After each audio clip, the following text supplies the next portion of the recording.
I'm going to do some book tapping and page turning of this book.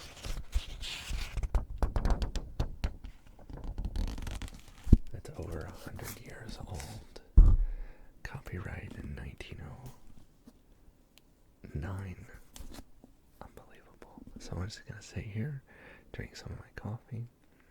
Today I'm drinking some rise mushroom coffee with the matcha tea that rise makes too. It's really good, and I like the mushroom blend. The mushroom blend tastes good, I think, and it has all kinds of benefits. More information on the website, and if you use my link, you can get 15% off. So you're supporting me and having delicious mushroom coffee or hot chocolate or matcha, or they have so many things. So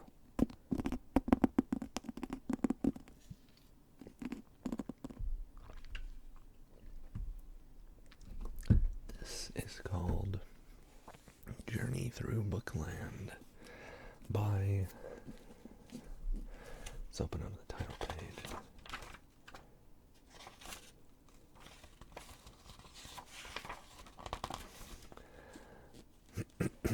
Journeys Through Bookland, a new and original plan for reading applied to the world's best literature for children by Charles H. Sylvester, author of English and American literature, etc. This is volume 2. This is from the Bellows Reeve Printing Company in Chicago. Copyright right there, 1909 by Charles Sylvester.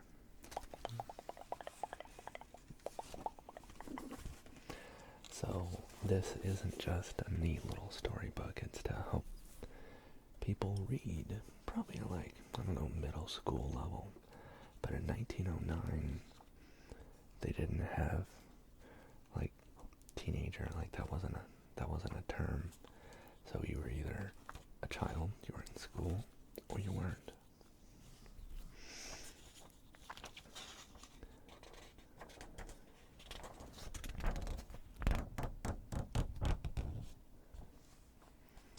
This has so many different things in it. Everything from a lullaby to mythology, stories to fables and, legends. We'll start with a lullaby. Come hither, little restless one. 'Tis time to shut your eyes. The sun behind the hills has gone. The stars are in the skies. See, one by one, they show their light. How clear and bright they look. Just like the fireflies in the night that shine beside the brook. Do you not hear the robins sing? They're snug within their nest and sheltered by their mother's wing. The little chickens rest. The dog, he will not frolic now, but to his kennel creeps. The turkey climb upon the bough, and in the kitten sleeps. The very violets in their bed fold up their eyelids blue, and you, my flower, must droop your head and close your eyelids too. Then join your little hands and pray to God who made the light to keep you holy all the day and guard you through the night.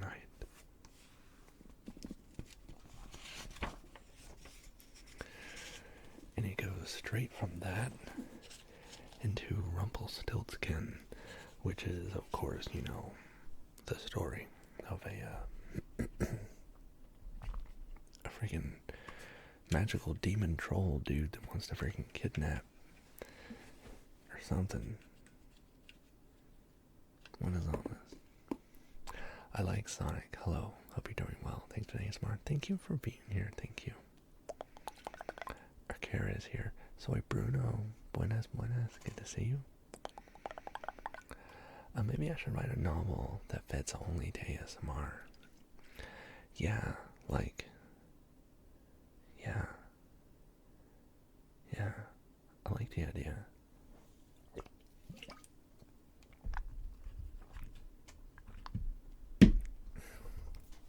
But today we're not going to read Rumpelstiltskin. I wonder if there are any other small stories or maybe some more lullabies.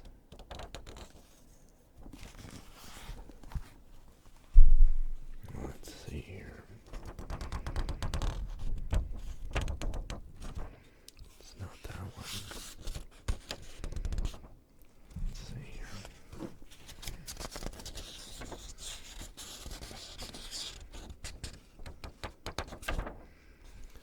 Bluebird.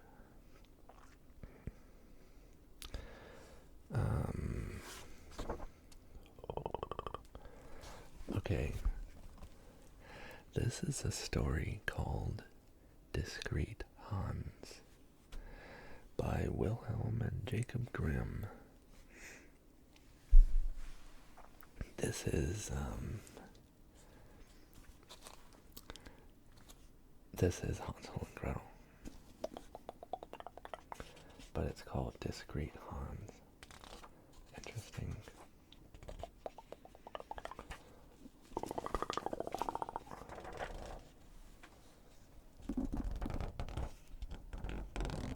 See, this even has stories from other cultures that are from all over the world. This one is called The Discontinued Stone Cutter, and it's adapted from the Japanese original.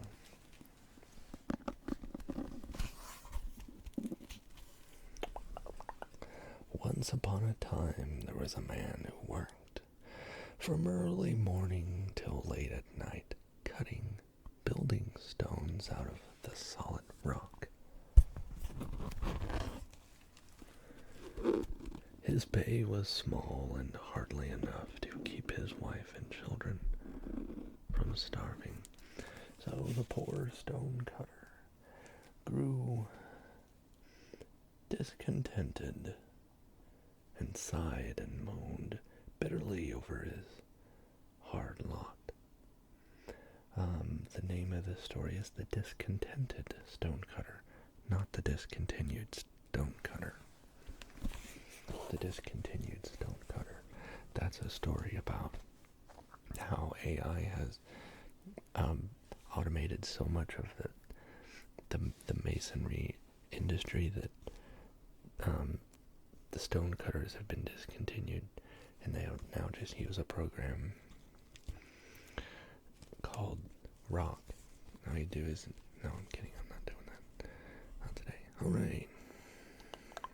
One day when his work seemed harder than usual and his troubles more than he could bear, he cried out in despair, "Oh, I wish I could be rich and lie at ease on a soft couch with a curtain of red silk."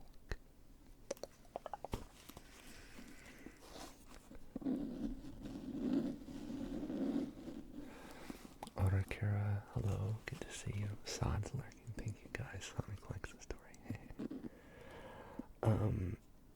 Just then a beautiful fairy floated down from heaven and softly said, "Thy wish is granted thee." So the poor stonecutter found himself rich and powerful and resting easily on his silken couch with its red curtain. As he gazed out, however, he saw the king of the country ride by with many horsemen before and behind him, and with a great golden sunshade over his head. It irritated the rich man to have no parasol over his head, and to see another more powerful than himself, and in his discontentment he exclaimed, "Would that I were a king such as that one!" Once again his good fairy appeared, waved his wand, and said, I shall be as thou desirest." His fairy is from Australia for no reason at all, mate. Immediately the man was a king, and before him and behind him rode his men at arms, and over his head was a golden sunshade. But everywhere the sun shone fiercely down and dried up the vegetation with its terrible heat. It was reflected into the face of the king, so that even the golden sunshade did not keep him from suffering. Once more he sighed discontentedly. If I could only be the sun. Almost before he spoke, he found himself to be the sun, and he began joyously to send his fiery rays above, below, and everywhere around about him. He scorched the grasses of the earth, and burned the faces of its rulers, and felt his power unlimited until a little cloud placed itself between him and the earth, and threw back his scorching rays. It still angered him to find something more powerful than himself, and he wished aloud that he might be the cloud. Again his wish was granted, and he found himself floating where he wished through the sky. He ran between the sun and the earth, and sheltered the latter so that the grass grew green, the trees leafed out again, and everything rejoiced in the new growth. Then he sent great floods of rain upon the earth, filled the rivers until they overflowed, swept homes and herds of cattle into the sea, and destroyed the works of man in every direction. But try as he would, he could not move one great rock that stood right across his way. Though he sent waters that roared around its base and pushed hard against it, yet it remained immovable. Such a failure angered the man-cloud, and again he cried out, "Would that I were a rock, so strong and immovable it is." Oh my goodness. Sounds like Kara's here. You guys like the story? Oh, you guys like it when I read? Good, good, good, good.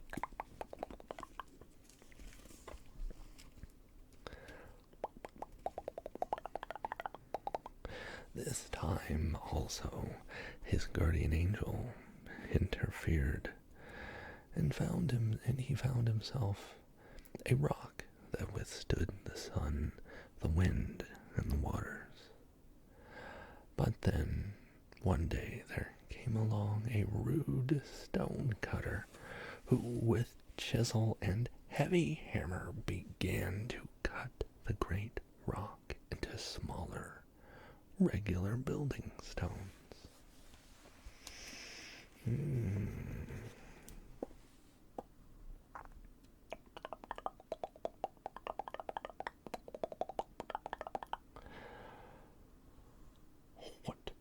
does this mean?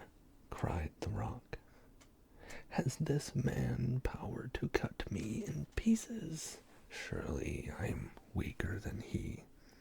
Would I were a stone cutter.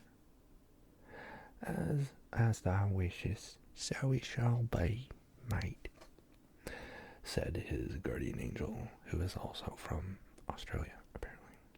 And immediately he was again a stone cutter, working as hard as before, and for small wages, but happy and content with his lot. The end. You like the reading? Blue Bunny, hello. I like how you checked in at Immovable Rock. So yeah, that's another little story. Let's flip through and take a look at this. Tom, the water baby. Is this the Brer Rabbit and Brer Fox? The water baby.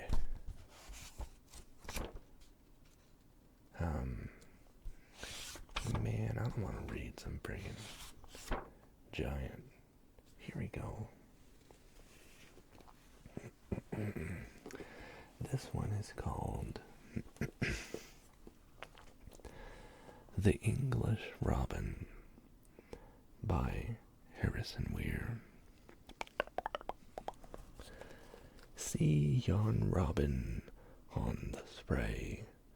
Look ye, how his tiny form swells, as when his merry lay gushes forth amid the storm.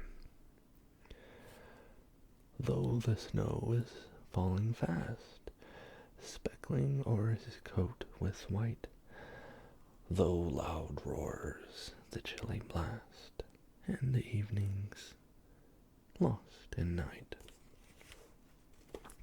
Yet from out of the darkness dreary cometh still that cheerful note, praiseful aye and never weary, is that little warbling throat. Thank him for his lessons' sake, thank God's gentle minstrel there, who, when storms make others quake, sings of days that brighter were.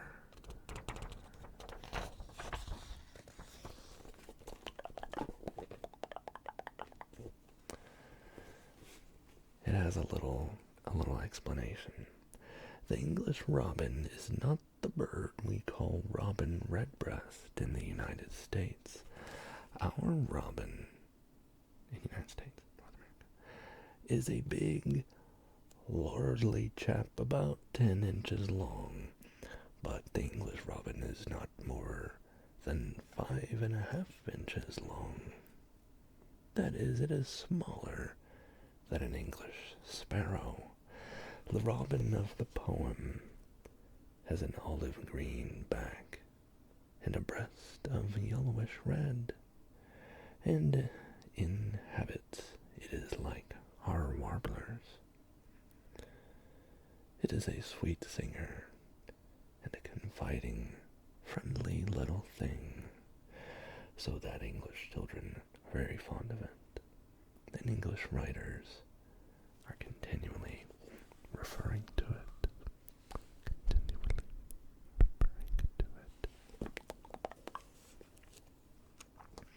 I like reading these little poems. Timorous Crutch, or chickadees. Yeah, dude, these birds, they seem like not real names of real birds, but apparently they are. This one is called 7 times 1 by Jean Ingelow, I think. There's no dew left on the daisies and clover. There's no rain left in heaven. I've said my 7 times over and over. 7 times 1 are 7. I am so old I can write a letter. My birthday lessons are done. The lambs play always. They know no better. They are only 1 times 1.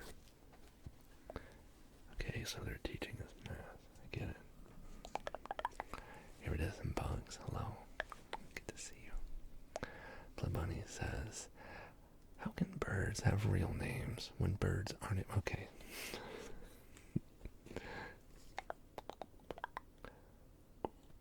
O moon, in the night I have seen you sailing, and shining so round and low. You are bright, ah bright, but your light is failing. You are nothing now but a bow. You moon, have you done something wrong in heaven that God has hidden your face? I hope if you have, you will, I hope if you have, you will soon be forgiven and shine again in your place. You're lurking, thank you. Oh, velvet bee, you're a dusty fellow. You've powdered your legs with gold. Oh, brave marsh, merry buds, rich and yellow, give me your money to hold. Oh, Columbine, open your folded wrapper, where 2 twin turtle doves dwell.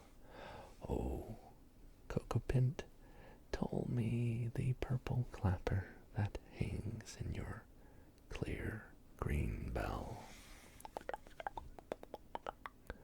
And show me your nest with the ones in it. I will not steal them away. I am old, you may trust me. Linnet, linnet, I am 7 times 1 today.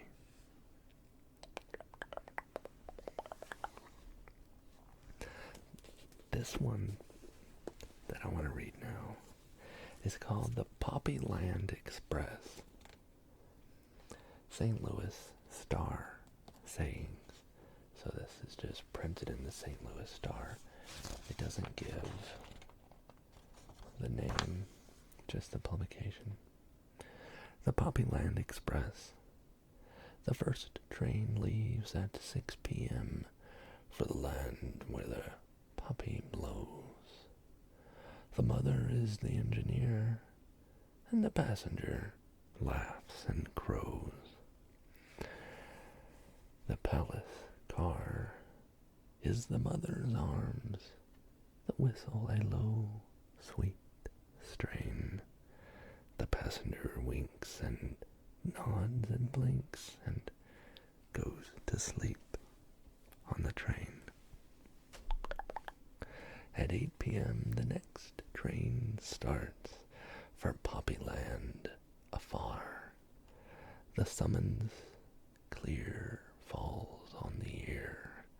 All aboard for the sleeping car. But what is the fare to Poppyland? I hope it is not too dear. The fare is this, a hug and a kiss, and it's paid to the engineer. So I ask of him who children took on his knee in kindness great, take charge, I pray, of the trains each day that leave at 6 and 8. Keep watch of the passengers, thus I pray, for to me they are very dear. And special ward, O gracious Lord, or the gentle engineer.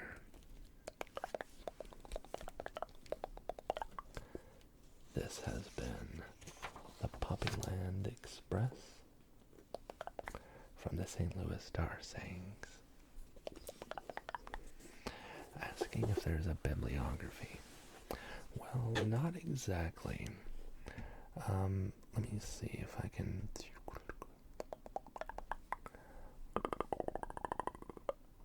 Now, the only thing that it has the table of contents in the front.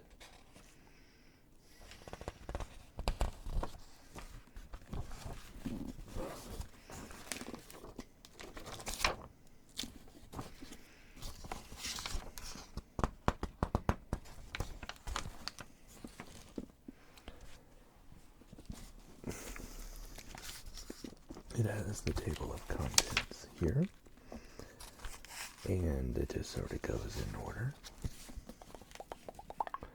In the back, let's take a look at their indexes. The weight books were made back then. It's not the same way like they do now. See, here's the end of the book. It ends here, and then at the end it just has a list of pronunciations and stuff like that.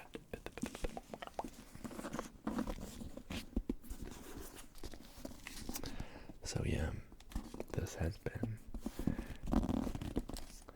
Journeys Through Bookland by Charles Sylvester, printed in 1909,